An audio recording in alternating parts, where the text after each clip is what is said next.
Hello everyone, मैं अमित। तो आज हम लोग कुछ सम्स डिस्कस करेंगे। तो पहला सम किसके ऊपर है? आरएल सीरीज सर्किट के ऊपर। तो क्या है सम, थोड़ा देख लेते हैं। एक कॉइल हैविंग रेजिस्टेंस ऑफ 7 ओम। मान लो ये कॉइल है, इसमें एक रेजिस्टेंस लगा हुआ 7 ohm and inductance of 31.8 milli henry, और ये 31.8 मिली हेनरी का एक इंडक्टेंस लगा हुआ है। Is connected to 230 volt 50 hertz supply. ये जो सप्लाई है मेरा, ये 230 वोल्ट है और 50 हर्ट्ज फ्रीक्वेंसी है। क्या क्या निकालना होगा? Circuit current, phase angle, power factor, power consumed, power drop across register and inductor. ठीक है, तो सबसे पहले हम लोग क्या करेंगे? एक्सल निकालें, इंडक्टिव रिएक्टेंस निकालेंगे।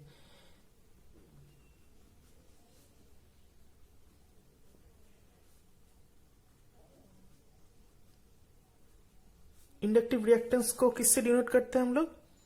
एक्सएल। ओके, अब एक्सएल का फॉर्मूला क्या होता है? XL equals to omega L होता है।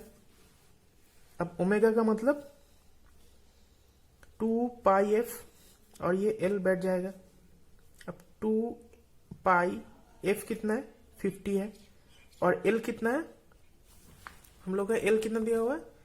31.8 मिली हेनरी। अब मिली हेनरी को मुझे हेनरी में कन्वर्ट करना है, तो क्या होगा? 31.8 इंटू 10⁻³ इतना आएगा, इतना ओम। अब इसको हम लोग अगर कैलकुलेट करें तो अप्रोक्सीमेट 9.985 ओम आ रहा है, जो कि हम लोग इक्विवेलेंट टू 10 ओम लिख सकते हैं। ठीक है, अब इंपीडेंस। इंपीडेंस को किस चीज से डिनोट करते हैं हम लोग?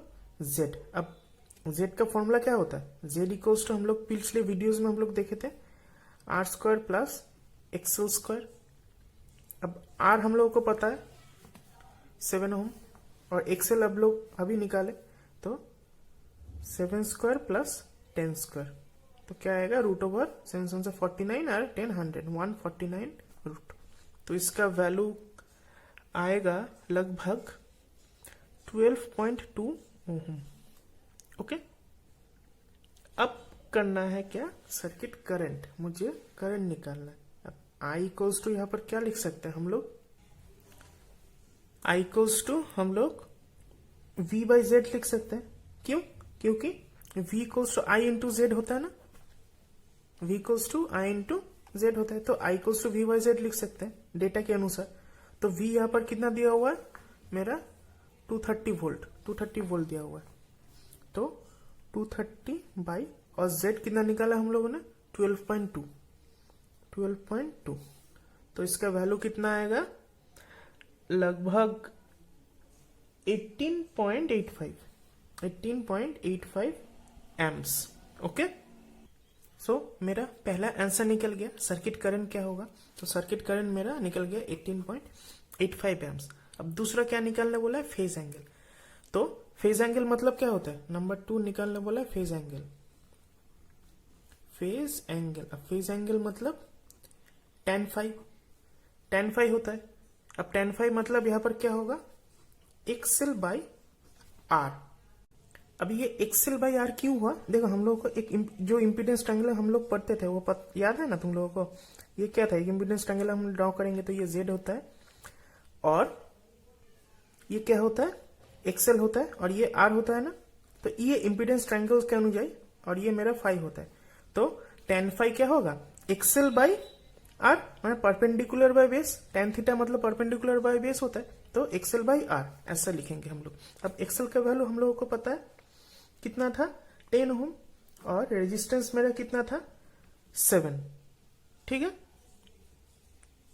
ओके, ये मेरा फेज एंगल होगा। कैसे? इसके बाद हम लोग क्या करेंगे? tan five equals to 10/7। तो 5 इक्वल्स टू tan इनवर्स 10/7, जो कि मेरा आएगा 55 डिग्री लैग। अब ये 55 डिग्री लैग क्यों हुआ? क्योंकि देखो, ये सर्किट क्या है? एक रेजिस्टेंस लगा हुआ है और एक इंडक्टेंस लगा हुआ है। अब ये क्या है? एक आरएल सर्किट है। अब आरएल सर्किट में हम लोगों ने क्या पढ़ा था कि करंट लैग करता है। कितना डिग्री लैग करता है? 5 एंगल से करंट लैग करता है। अब लैग करता है तो फाई का वैल्यू कितना पढ़े थे हम लोग ने, 0 से 90 तक उसका वैल्यू रहता है। तो 0 से 90 तक 55 उसके बीच में आ जाएगा। तो इसका मतलब ये सर्किट में हम लोगों का करंट वोल्टेज से 55 डिग्री एंगल लैग करेगा। अब थर्ड में क्या था हम लोगों का, पावर फैक्टर। तो पावर फैक्टर का फॉर्मूला क्या होता है, cos फाई। अब फाई का वैल्यू कितना आया था, 55 डिग्री, तो cos 55 डिग्री जो कि आएगा 0.573 लैग। क्लियर सबको। अब हम लोग निकालेंगे नंबर 4, पावर कंज्यूम्ड मतलब P, पावर कितना यूज हुआ। तो पावर का फॉर्मूला क्या होता है, VI cos फाई। अब V कितना था हम लोग का, 230 वोल्ट। ओके, I कितना आया था, I आया था मेरा 18.85 एम्पियर्स। तो 18.85 एम्पियर्स। और cos फाई का वैल्यू कितना आया था हम लोग का, ये वाला 0.573 इंटू 0.573। तो इसका वैल्यू लगभग 2484.24 वाट इतना आएगा। ओके, अब हम लोग 5 नंबर पॉइंट देखेंगे, जो क्या निकालना बोल रहा है, voltage drop. Voltage drop across R मतलब जो सर्किट के रेजिस्टेंस होता है। तो सर्किट के रेजिस्टेंस का एक्रॉस में जो वोल्टेज ड्रॉप होगा उसको क्या बोलते थे हम लोग, V R equals to I into R होता था। तब आई कितना है, 18.85 हम लोग को पता है, और रेजिस्टेंस था 7।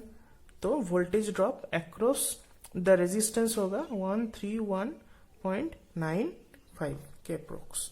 अब ये चला गया रेजिस्टेंस के अक्रॉस वोल्टेज ड्रॉप, और वोल्टेज ड्रॉप अक्रॉस